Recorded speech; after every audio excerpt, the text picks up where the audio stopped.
Imagine a job that required no days off and you were expected to work as hard as you could every single day. That's what it takes to be a professional bodybuilder.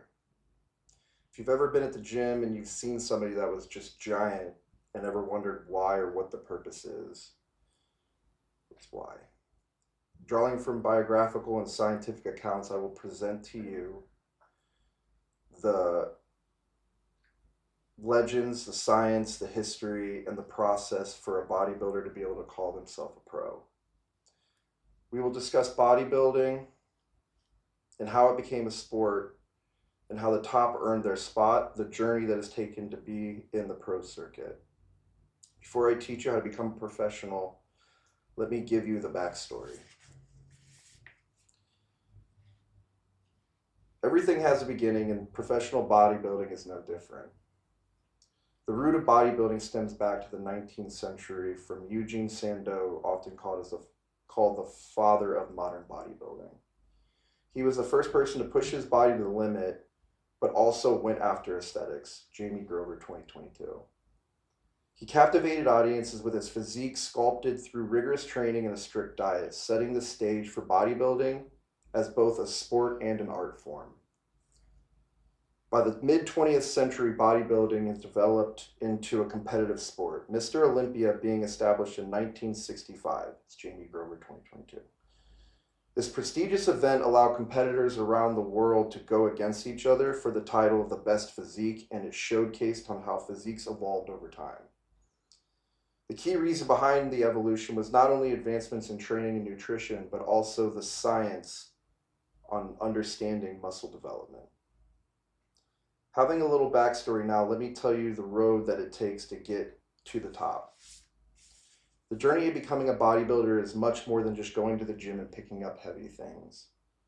Most competitors start by joining a local regional competition organized by recognized federations like the National Physique Committee.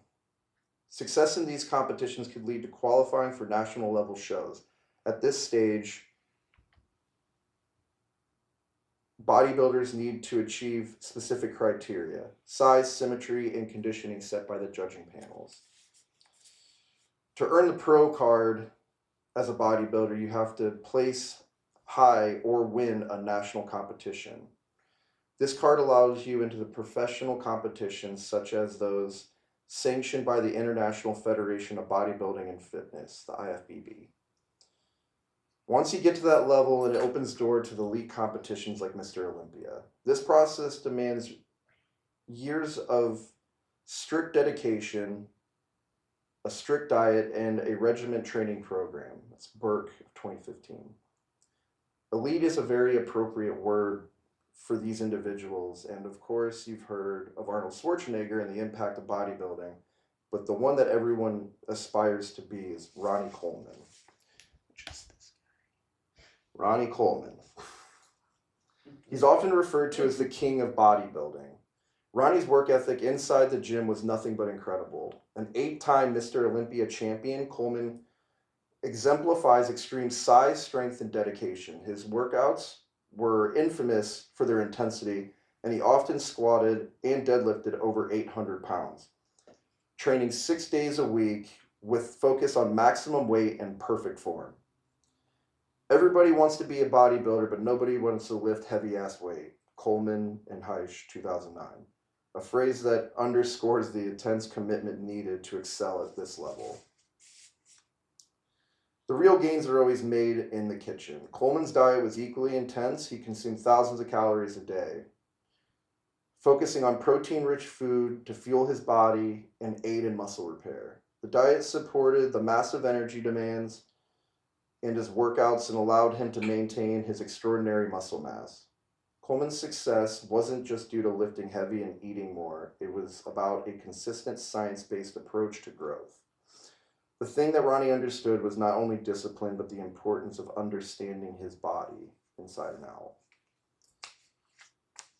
The science behind the sport is a constant evolution. Bodybuilding is not just about lifting weight. It's a science of muscle growth known as hypertrophy. When you lift weights and create tiny tears in your muscles fibers, the body repairs these fibers during recovery, making them bigger and stronger. This is the essence of bodybuilding. Protein synthesis plays a vital role in the muscle repair and growth. Bodybuilders need a high protein intake as it provides the building blocks to muscle recovery. Research has shown that protein and amino acids are essential for the athletes who engage in intense resistant training. It's Helms and Aragon and Fishen in 2014. And rest and recovery are equally important. Without sufficient rest, muscles cannot build effectively. Bodybuilders prioritize sleep and take rest days to support muscle repair, and research indicates that recovery is just as important as training for sustainable muscle growth. That's Schoenfeld, 2010. This is the only quick rundown to show you there's so much more to the sport than just picking up heavy things. And the advancements in science and the people's genetics play a huge role in making the sport constantly changing and evolving. We now understand how someone has to start out with an amateur competition, then eventually win a pro card, and gets invited to go against the best in the world, and that you understand now what is needed to be able to reach those heights. Bodybuilding is a sport that every decision you can make will affect your body and your career in some way. There is no room for error, making it one of the most intense competitive sports out there. Remember what you learned from this next time you see someone who is aspiring to be a professional bodybuilder, and know that they are studying and sacrificing a lot to try to become the best, like Ronnie Coleman. And he's not just some meathead, and he's truly disciplined and deserves respect.